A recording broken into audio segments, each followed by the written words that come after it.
Hello everyone, I'm Natasha Odgers, a community development worker based on the Sunshine Coast. Today we are going to have Carmel Daveson show us through with a short video exploring the concept of ownership in community development practice. So to introduce Carmel Daveson AM, she will be presenting the Circles of Ownership resource to guide us through these concepts. Carmel graduated from the University of Queensland as a social worker in 1965 and is part of the history of community development in Australia. In those early days, Carmel had an intuitive style of practice that recognised the importance of local people being involved in the decisions that impacted on their lives.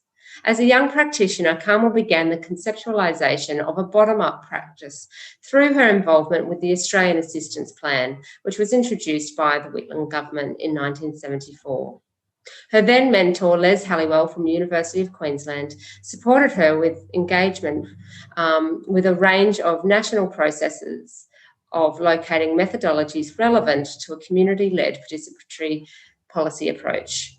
These methods are now known as community development or participatory development work. Carmel has a strong commitment to an intentional value-based way of working, whereby citizens work together to address matters which are important to them. Today, we have invited Carmel to explore the concept of ownership as a core element in community development practice. Thank you, Natasha, and hello to anyone who's watching this video. The inspirational concept of ownership is an important principle and central to our community development practice. This word challenges us to create an environment where people feel supported and safe to take the very smallest steps in their journey of social change. Today, I hope to breathe life into this concept of ownership. And together we will locate it. We will locate ownership into our practice. When we reflect on practice, ownership begins from the very first stages of our methodology. Those of you who have been exploring a community development method, the one which is dear to my heart, will recall we have discussed the early stages of participatory development work. The layers are self, implicate, IU, that's the private relationship, which we call the micro, and then the IUE, the public process, which is the meso layer. In using these layers, I acknowledge Kelly and Westerby's latest book, which is Participatory Development Practice. It is in the implicate layer, the self, myself, that I commit myself to fostering ownership throughout every stage of our practice. This is where I must remember that it is the people's pace and not mine. It is their agenda, their lived experience, their knowledge, and their wisdom.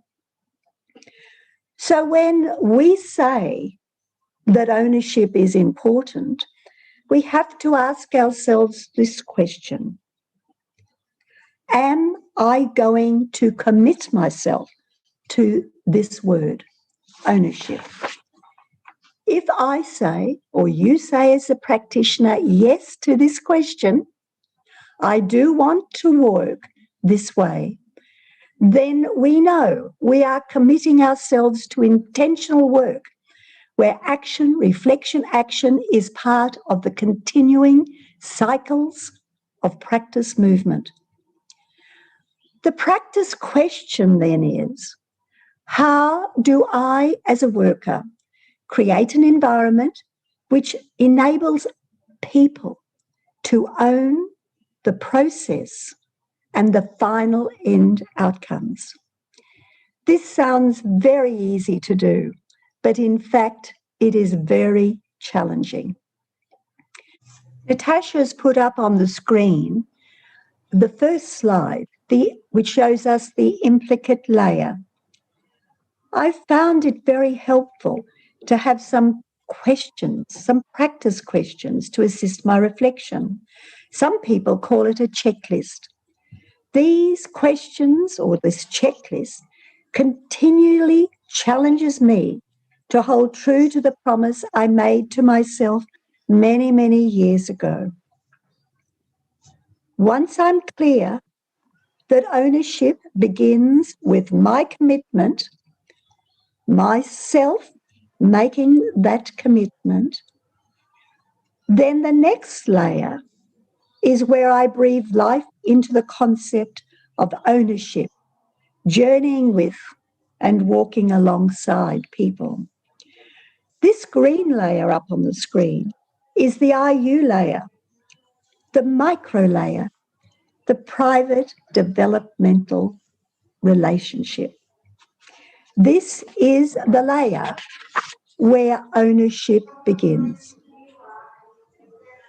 This is where I ask myself, have I listened deeply to the other person's story? Have I checked with the storyteller or storytellers, there might be more than one or two, that I've heard the story? We must always remember it is the person who will decide if I have understood their story. Have I supported that person to share with me his or her private, personal pain and understood clearly that the personal, private pain in many instances has a public dimension? I ask myself, does the person no longer feel alone? Does the person perhaps know anyone else who has a similar story? If so, it's in this green layer that we explore whether someone knows anyone else and whether that person would be interested in contacting another person to see if he or she would like to meet together with both her or him and myself. There could be 3 or there could be a few more. I make sure that the person understands if they don't know anyone else, then don't worry, but I get their authority to see if I have known someone else with that story and their permission to go and have a chat with that person. I need to be very clear with the person that the person is ready to move forward. It must be their decision. I am not there to fix anybody's issue. Have we agreed to come together again? So even in this micro stage, this IU private stage, we together are making decisions. We're planned together. We decide on what action we take, and we'll agree, we make agreements that we'll come together again. Now, there's a little bit of a bridge, and Natasha will show you that. See that little bridge? I like to think it's the movement between the IU, which is the private, and the IUE, which is the public. But that person or a group of people who are just simply in that private relationship stage, we need to walk that bridge together. We need to actually find out if there is or if there are others who want to engage with us. When we walk that bridge, we have an agreement we will come back together again. So the person who has outreached to the other person needs to come back and share that story. And we need to engage around, well, what was the outcome? Have we found anyone else? Is there an agreement with the other people, the other A or B or C, be their name? that they want to come together initially to explore whether they want to proceed. So, if the answer is yes, with great excitement, the person may tell me, I do know someone else. In fact, I know 2 or 3, and they do want to come together with us. Then we explore there. Where will we meet? When will we meet? Small is beautiful, but they are involved in that. At no time do I say, I am free on Monday at 2 o'clock at my neighbourhood centre or wherever. So now let's look at the I, you, we circle. This is the meso layer where we come together and we are now moved from people's individual private concern into public action. The worker here needs to be very careful about fostering ownership at all times. Many of us get irritated or frustrated because we want to move it faster. But we must remember that the ownership builds slowly initially. And we must control and remember that in the self layer, we committed ourselves to this. So here I asked myself, is the group small enough to enable participation?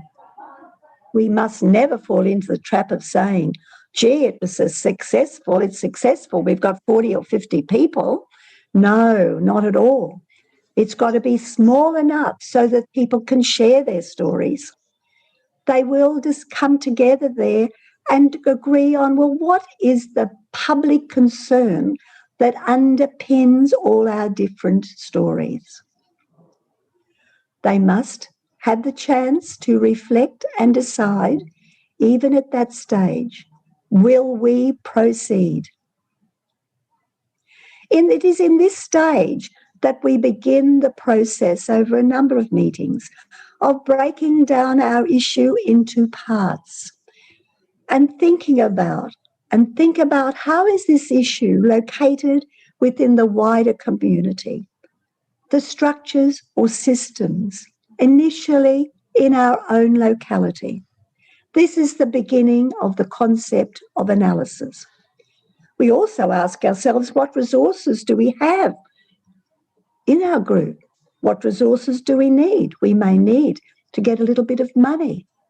Have agreements been framed and action planned? What support do we need to take the next steps?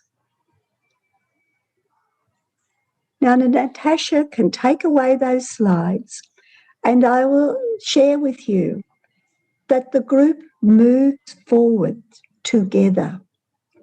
And at all stages, we reflect, we analyse, we plan, we monitor our actions.